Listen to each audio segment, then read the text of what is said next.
2025 하늘이 묵상과 기도. 오늘은 8월 19일 화요일입니다. 이 시간 먼저 금주의 암송 구절 요한복음 17장 17절 함께 외워보겠습니다. 그들을 진리로 거룩하게 하옵소서. 아버지의 말씀은 진리니이다. 그리고 오늘의 말씀은 요한복음 17장 4절에서 6절까지 말씀입니다. 저와 함께 말씀을 천천히 정독해 보겠습니다. 아버지께서 내게 하라고 주신 일을 내가 이루어 아버지를 이 세상에서 영화롭게 하였사오니 아버지여 창세 전에 내가 아버지와 함께 가졌던 영화로서 지금도 아버지와 함께 나를 영화롭게 하옵소서. 세상 중에서 내게 주신 사람들에게 내가 아버지의 이름을 나타내었나이다. 그들은 아버지의 것이었는데 내게 주셨으며 그들은 아버지의 말씀을 지키었나이다.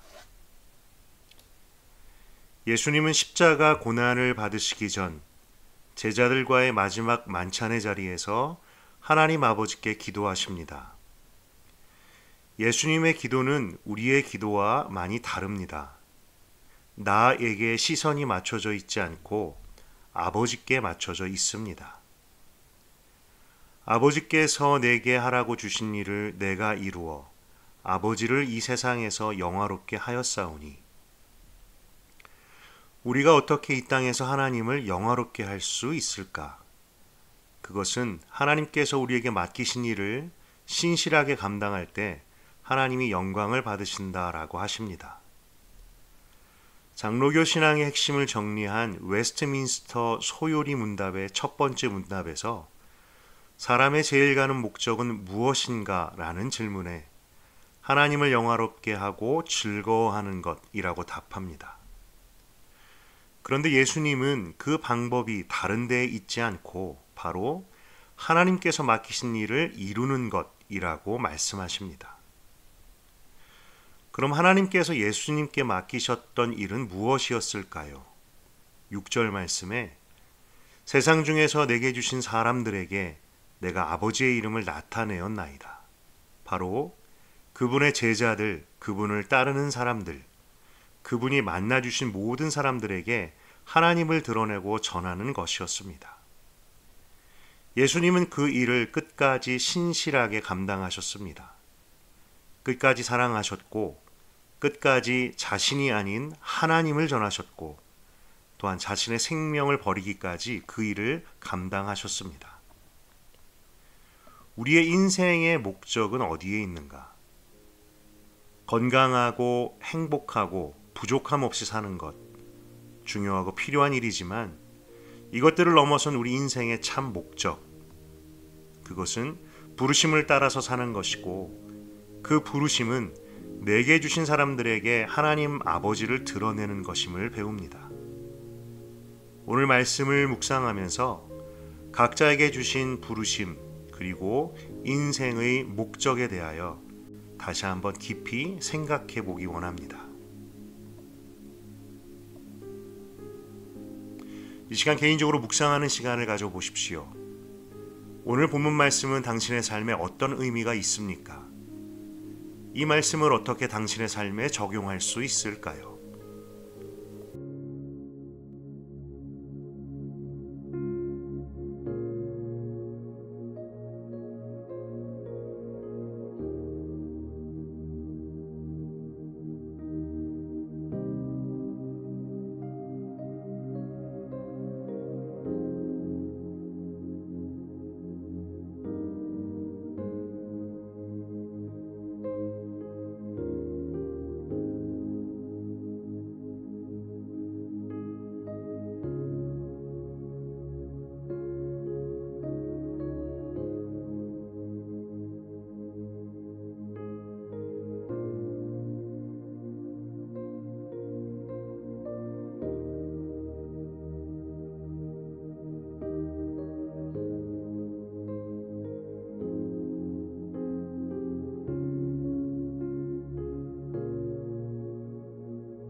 부르심, 이것은 목회자, 선교사와 같은 직업적인 사역자들 외에는 많은 경우 어쩌면 자신에게 잘 와닿지 않는 단어일 수도 있을 것 같습니다.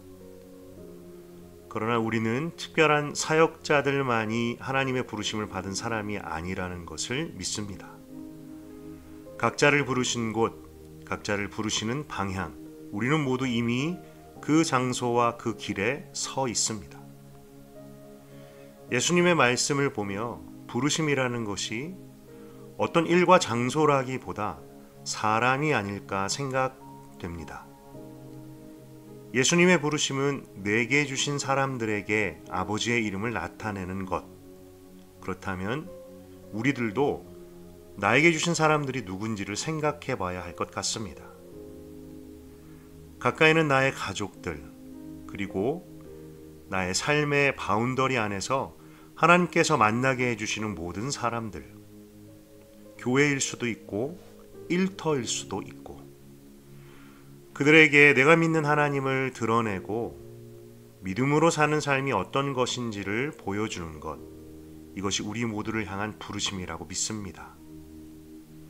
그 가운데 특별히 우리의 자녀들, 2세들, 젊은이들, 믿음의 후배들에 대하여 생각해 봅니다. 우리 가정의 자녀들은 물론이고 교회 안에 부모님의 믿음을 따라 나오는 아이들, 그들에게 믿음의 유산을 전하는 일, 이것이야말로 우리 모두에게 맡기신 공통적인 그리고 중요한 부르심이라고 생각됩니다. 나이가 들고 성인이 되면 더 이상 부모의 믿음이 아니라 자신의 믿음으로 살아야 하는 이들, 그래서 많은 경우 교회를 떠나고 신앙을 잃어버리게 되는 우리 세대의 청소년들, 우리가 이들에게 복음을 전하고 믿음과 예수 그리스도를 전하는 것은 무엇보다 중요한 사명이라는 것, 그리고 우리가 이것에 신실하게 충실할 때 하나님께서 영광 받으실 것을 믿습니다. 그것이 교회의 사명이며 목회자들의 사명이며 뿐만 아니라 모든 성도들, 부모님들, 바로 먼저 믿은 자들의 사명인 것을 믿습니다. 나의 신실한 섬김이 하나님을 영화롭게 한다라고 하십니다. 그 말씀을 믿고 끝까지 이 일을 함께 감당할 수 있기를 소망합니다. 당신의 기도는 무엇입니까? 이 시간 개인적으로 기도하는 시간을 가져보십시오. 우리도 예수님처럼 인생의 목적과 방향을 하나님을 영화롭게 하는 것에 둘 수 있게 도와주십시오. 내가 지금 서 있는 곳에서 나의 작은 부르심을 발견하고 충성할 수 있도록 도와주십시오. 우리의 자녀들과 다음 세대에 믿음의 유산을 전하는 일을 감당할 수 있는 힘과 지혜를 주십시오.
시간 한 번 더 기도할 때 한우리 교회학교를 위하여 기도하기 원합니다.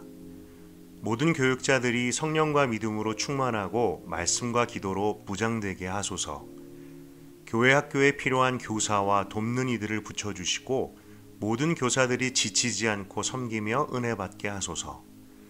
유아동부, 청소년부, 청년부 예배를 통해 학생들이 하나님의 사랑과 은혜를 깊이 체험할 수 있게 하시고 말씀 안에서 잘 성장할 수 있게 하소서. 교회학교를 통해 아이들의 평생의 반성이 되는 신앙의 기초가 다져지게 하시고 여름 VBS와 수련회를 통해 살아계신 하나님을 만날 수 있게 하소서. 이 시간 한 번 더 기도하겠습니다.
하나님 아버지, 예수님의 삶의 목적과 방향은 분명했습니다.